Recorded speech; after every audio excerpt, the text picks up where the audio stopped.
Por exemplo, você vai fazer uma receita de bolo. Cenoura com chocolate. E você vai seguir a receita. Se ficou muito bom nessa receita, deu certo, você deixa de lado o método, deixa de lado a receita. E aí você vai fazer a receita. Só que aí você gosta de canela, você põe um pouco de canela. Você gosta menos doce, então você põe menos açúcar. E você vai incrementando, mudando a receita. Como um chefe, que já tem todos os ingredientes, mas ele escolhe e muda. Essa é a mesma coisa. Então a pessoa, ela utilizou o método como um meio para depois ela entrar em flow e atingir um lugar onde ela vai incrementar com as experiências dela, com a forma que ela vive e assim por diante. Mas é muito mais fácil começar pela receita do que começar de forma aberta, porque você não tem direcionamento. Às vezes tu só fica perdido para sempre. Pra sempre? Nunca vai dar direção certa. Isa, mas eu quero ficar perdido pra sempre, eu vou descobrir algo novo. Acho válido também, sabe assim? Só que eu acho que encurta o teu tempo, encurta o caminho, te faz se conectar com novas pessoas e novas visões quando você segue a metodologia, faz o que dá certo, você coloca na tua realidade, como o teu prisma é diferente, provavelmente você vai ter insights diferentes e formas diferentes de utilizar. Claramente. Então, você depois incrementa tudo isso e aí você vai alterando. Por isso que eu falo que método é como uma bengala. Depois que você já conseguiu, porque a maior parte das pessoas estão mancas, não conseguem. Então, elas precisam de uma bengala. Então, depois que elas utilizam essa bengala, tá muito bom o joelho já? Então, beleza. Deixa a bengala e vai sair correndo. Aí passa a bengala para outra pessoa. Imagina você estruturando a sua metodologia. Tá. Você tem todo esse conhecimento, você precisa extrair isso, você não precisa criar alguma coisa, você extrai e tira muita coisa. Muita gente erra na hora de estruturar a própria metodologia para vender, colocando tudo o que acha importante. Na verdade, eu falo, olha, a gente coloca primeiro tudo, gera um processo um pouco caótico para observar de forma panorâmica, através de vários tipos de pesquisa que a gente executa, mas depois disso eu olho e retiro, porque eu preciso olhar para o mármore e tirar tudo que não é necessário, porque a escultura já estava ali. É a frase do Michelangelo. Então eu preciso tirar coisa, até chegar num ponto que eu olho e falo, cara, se eu tirar essa vírgula, desmorona. Então eu tenho que chegar nesse lugar. E quando eu chego nesse lugar, eu tenho uma fórmula, a tua forma de fazer aquilo, a tua forma de perceber aquilo, ou de executar algo, enfim. E quando você tem isso, pra você é óbvio. Então você não fica mais olhando pra tua própria metodologia pra fazer o que você faz. Você faz, porque já tá dentro de você. Uma pessoa que vai aprender isso, ela vai aprender até ela entrar em flow e conseguir saber, assim como você. Tudo bem que ela vai ter começado depois, então quando ela descobrir tudo, você já vai estar em outro nível em relação àquilo. Mas quando ela descobriu aquilo, ela falou, putz, executei, fiz, pratiquei durante um tempo, é isso aqui, consegui executar. Ela vai precisar ficar olhando pra metodologia? Não vai precisar ficar olhando, porque já está dentro dela. Então, ela não precisa mais daquilo. Aquilo foi um meio para ela atingir um outro fim. Qual outro fim? Por exemplo, você vai fazer uma receita de bolo. Aí passa a bengala para outra pessoa. E aí você pode depois precisar de uma outra coisa, de um outro método. A gente tá sempre precisando de algumas bengalas ali, que é o que? Essa busca, é a curiosidade, voltando nisso, essa busca, buscar o que falta agora. O que eu posso executar de uma forma melhor? O que eu posso perguntar que eu nunca perguntei? Você tá uma pergunta de distância do teu impossível. Porque isso abre um mundo para ti. Tem como incitar essa curiosidade na pessoa? Tipo, tu é capaz de gerar esse motor numa pessoa que tá ali inerte? Tem. Como? Tem formas diferentes. Por exemplo, eu gosto muito de trabalhar as visões de amor e as visões filosóficas de argumentação para isso. Eu vou explicar. Imagina assim, você já deve ter escutado falar sobre etos, patos e logos, né? As formas de argumentação mais antigas que existem. Então, toda a oratória, a retórica, principalmente, se constrói a partir disso. Que etos é a parte onde você argumenta a nível de credibilidade, digamos assim. Então, é a parte ética, como o próprio nome lembra, assim, né? Então, pontos que você vai argumentar que vão gerar autoridade e assertividade no ponto que você está explicando a nível de credibilidade, a nível de ética, a nível de por que você está falando o que você está falando e qual que é a razão disso funcionar. Só que num parâmetro ético, credibilidade, de onde vem, etc. Depois dá pra gente aprofundar nisso. Agora, quando você argumenta com patos, você argumenta com emoção. Então, você precisa conectar pontos de emoção. Então, pontos de conexão que vão aguçar mais emoção, ou, eu tô falando da minha interpretação, tá? Como eu faço isso. Pontos de emoção que vão fazer a pessoa ter alguma ativação diferente, que não é pela lógica, entraria logos. E aí, logos é pela lógica. A mais B é igual a tal. Né, enfiaram, tem até aquele meme do cara, pô, não entendo essa galera que enfiou letra no meio da matemática, tipo assim, 1 mais 1 é 2, mas A mais B é igual a X, como assim? Mas enfim, A mais B é igual a X, vamos supor, lógica, você tem que explicar por que A mais B na tua visão é igual a X, então você tem que argumentar de forma lógica. Se você consegue argumentar de forma lógica pra alguém que é mais lógico, essa pessoa provavelmente vai ter uma curiosidade maior pra escutar mais sobre aquele assunto que você tá querendo explicar, então essa é uma forma de aguçar essa curiosidade. Se você tá conversando com alguém que é mais emocional, emotiva, uma pessoa que vai mais para outros mundos, outra parada, talvez se você argumentar no nível mais emocional, com patos, fique mais interessante de você conseguir trazer esse assunto para que seja do interesse da pessoa, através de histórias, através de uma argumentação que traga uma senoide ali para essa pessoa. Porque quem é muito lógico não tá ligando muito pra, tipo, não se emociona demais com muita coisa. É difícil emocionar uma pessoa que é extremamente lógica, tem que tocar ela profundamente.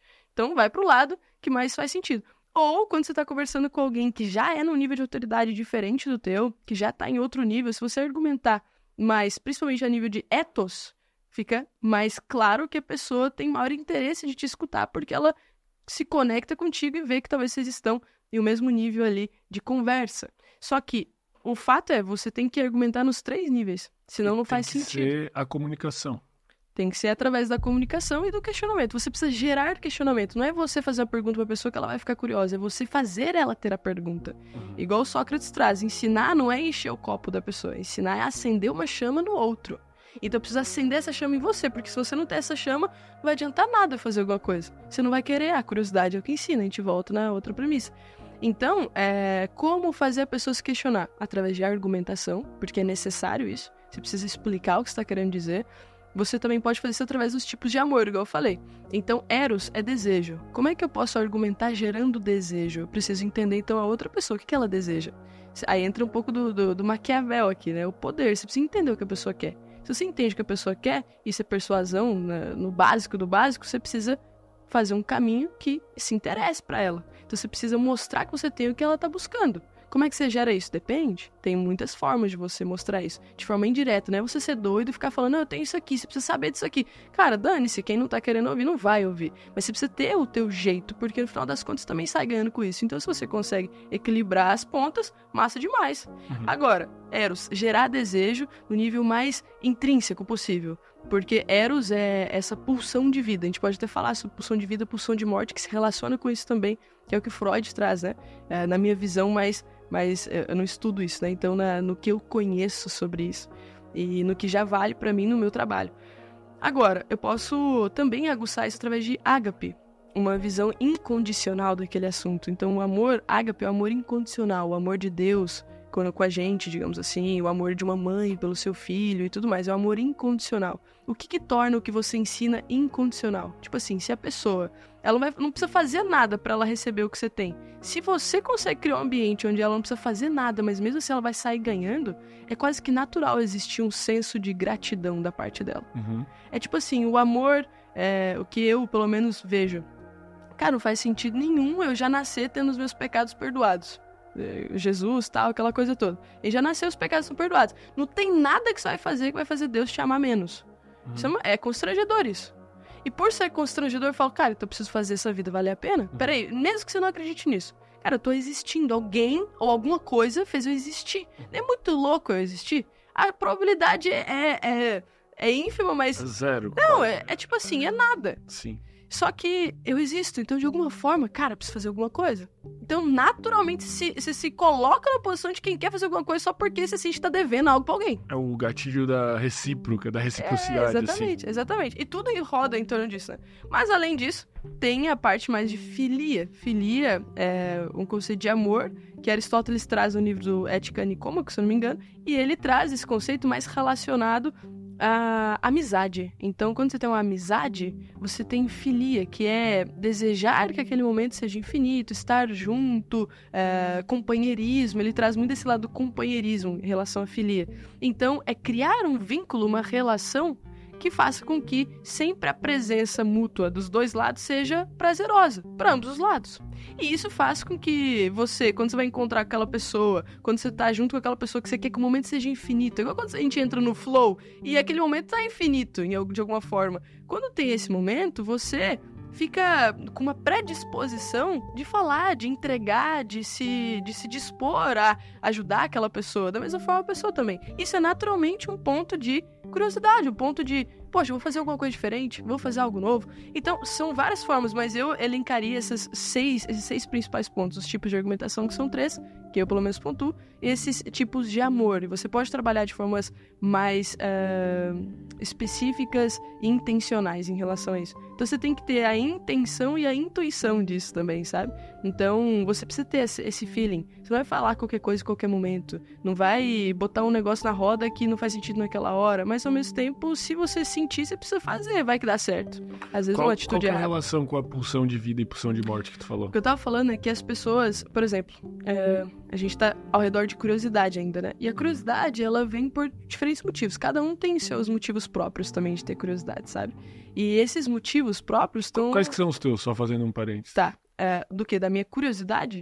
Na minha visão, a curiosidade, ela me ajuda a lidar com o caos que habita dentro de mim, habita dentro de todos nós. Então, isso me faz entender outros mundos e conseguir digerir este caos, não livrar dele, porque não tem como. Mas a curiosidade me faz também gerar mais curiosidade de outras pessoas. A curiosidade me faz fazer mais dinheiro. A curiosidade me faz ser uma pessoa mais interessante. A curiosidade me faz não estar aqui à toa. A curiosidade me faz conseguir me conectar com pessoas que antes talvez eu não me conectaria se não fosse a curiosidade. A curiosidade me faz conseguir digerir informações que são mais difíceis. A curiosidade faz eu ter brilho no olho para querer viver, que isso é o principal para mim. A curiosidade faz com que eu me conecte com pessoas que também têm brilho no olho, que gostam de conversar, e nisso eu tenho prazer na vida. Então a curiosidade é uma ponte para eu conseguir ter desejo, realização, prazer e assim por diante. Todas as sensações que eu diria que são as sensações mais positivas e também as negativas. Porque a curiosidade leva às vezes para um abismo, mas como diria Nietzsche, você olha pro abismo, o abismo olha de volta para você e aí tu pula, amigo. Então eu acho legal essa lógica, sabe? Eu até meio sádico em alguns momentos que... até tava conversando isso com o Alan. O Alan falou assim, cara, mas deve ser difícil ficar nessa cabeça. Eu sei disso porque eu também sou assim. Ele falou, sei disso porque eu também sou assim, nessa cabeça que não para, não chega em conclusão nenhuma. Eu falo, é um porre mesmo você não chegar em conclusão nenhuma. Eu fico pé da vida com isso a maior parte das vezes. Só que depois eu paro, dou risada e falo, a vida é muito louca mesmo. Isso me dá vontade de continuar. Então a curiosidade pra mim tem esse papel de ser quase que o meu motor imóvel, né? O motor imóvel é um conceito de Deus para Aristóteles. E ele fala que Deus, tô resumindo muito aqui, seria esse motor imóvel. Não precisa de outro motor para fazer ele se mexer. Ele se mexe por si mesmo. Ele se movimenta nele mesmo. Ele tem energia em si mesmo. Então, curiosidade, pra mim, é essa energia que a gente vai deixando e a gente fica só com força residual até morrer, se a gente não alimenta isso. É igual eu querer cortar a minha mão e falar assim, ela fala assim pra mim, eu quero sair do teu corpo. Eu falo, você vai morrer, sabia? Se você sair do meu corpo. Aí ela fala, tá, mas eu quero sair mesmo assim. Aí ela sai. Aí ela fica se debatendo no chão com força residual, porque ela se desconectou do motor imóvel. E ela vai morrer? E morre, e para de se movimentar. Mesma coisa se eu tentar me desconectar do todo ou da curiosidade que é intrínseca em mim. Eu tô me desconectando dessa energia e eu vou morrer com força residual no chão, porque eu me desconectei de uma coisa que não faria sentido nenhum me desconectar. Uhum.